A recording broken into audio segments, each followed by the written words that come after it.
नमस्कार। आज हम जानेंगे नौकासन के विषय में। नाव के जैसा हो जाना, नौका के जैसा हो जाना। इसमें आप देखें कि पैर और हाथ दोनों ही ऊपर की तरफ आएंगे। पैर नीचे से ऊपर की तरफ आ रहे हैं और सिर, गर्दन और ऊपरी पीठ उठ करके पूरा का पूरा जोर जो है वो एब्डोमिनल एरिया पर आएगा। ये होगा नौकासन। करने की सही विधि: दोनों पैर सीधे फैला करके लेटे हुए हैं, सीधे लेटना है। दोनों हाथ शरीर के बगल में हैं। दोनों पैरों की एड़ियां और अंगूठे मिले हुए। श्वास को भरते हुए दोनों हाथों को सिर के पीछे जमीन पर लगाना है। श्वास को भरते हुए दोनों हाथों को सिर के पीछे जमीन पर लगाया। श्वास को छोड़ते हुए दोनों हाथ और दोनों पैर एक साथ ऊपर की तरफ उठाने हैं। पैर ऊपर की तरफ उठाने हैं, हाथ जो है वो पैरों की तरफ लेके आने हैं। सिर को उठाया, गर्दन को उठाया, ऊपरी पीठ को उठाया, मध्य पीठ को उठाया। पूरा का पूरा वजन जो है वो लोअर एब्डोमिनल एरिया पर आ रहा है। ये होगा नौकासन। इसका इफेक्ट जो है एब्डोमिनल एरिया पर जमे हुए फैट को कम करने में बहुत ही अच्छे तरीके से ये आसन काम करता है। साथ में ये एड्रिनल स्टिमुलेशन कराता है, ओवेरियन स्टिमुलेशन कराता है।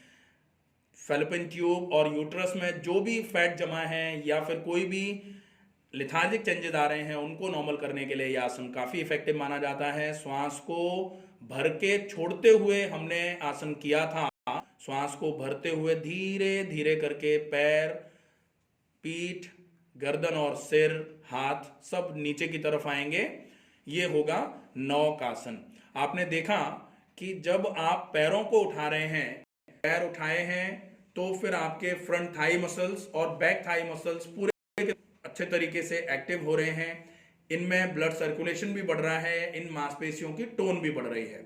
जैसे ही आप पैर उठाते हो तो आपका एंटीरियर एब्डोमिनल वॉल जो है, एंटीरियर एब्डोमिनल वॉल की मसल्स जो हैं, इनमें टोनिसिटी इंप्रूव होने का काम तो होता ही है। साथ में यहां हमने अपने सिर, गर्दन और सीने को भी उठाया। सिर, गर्दन और सीने को उठाया, इसका मतलब सीने को कंप्रेस किया पूरा का पूरा प्रेशराइज करके। तो फेफड़ों में स्क्वीजिंग इफेक्ट मिलेगा। इसका मतलब फेफड़ों में भरी हुई शुद्ध पूरी वायु निकल के बाहर आएगी। और पेट भी यहाँ आपका पूरे तरीके से प्रेशराइज होके रखा हुआ है। तो एब्डोमिनल ऑर्गन्स ने डायफ्राम को ऊपर की तरफ शिफ्ट किया था।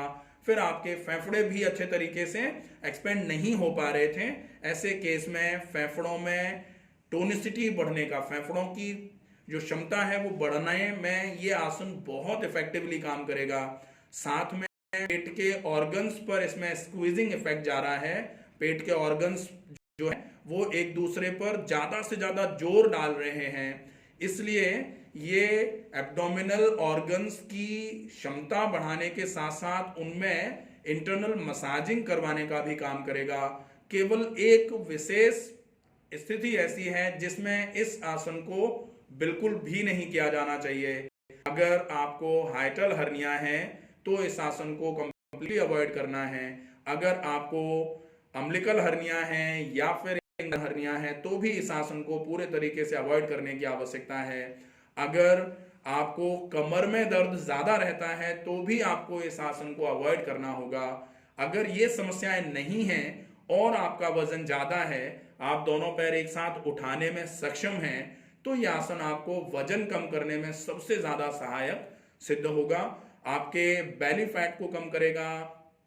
जो anterior abdominal, lower anterior abdominal tyres जो बन जाते हैं, बेली फैट जो लटकना चालू हो जाता है, उस केस में यह आसन बहुत इफेक्टिवली आपकी मदद कर सकता है।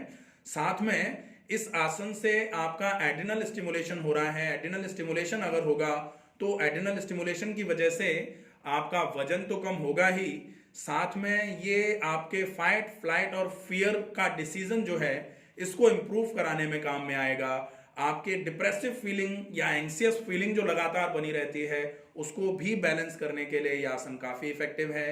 इसमें आपका ब्लड सर्कुलेशन जो है वो चेहरे की तरफ अच्छी मात्रा में बढ़ता है। तो फेशियल ग्लो बढ़ाने के लिए, साथ में कील, मुहासे, दाग धब्बे, dark circles around the eyes, इन सारी समस्याओं में भी यह आसन बहुत ज्यादा फायदा करेगा। अगर आपको इस आसन से संबंधित कोई भी प्रश्न और बाकी रहता है तो आप कमेंट बॉक्स में लिख करके अपने प्रश्न को पूछ सकते हैं। तब तक के लिए स्वस्थ रहिए, सुरक्षित रहिए, अपना ध्यान रखिए, अपनों का ध्यान रखिए। धन्यवाद।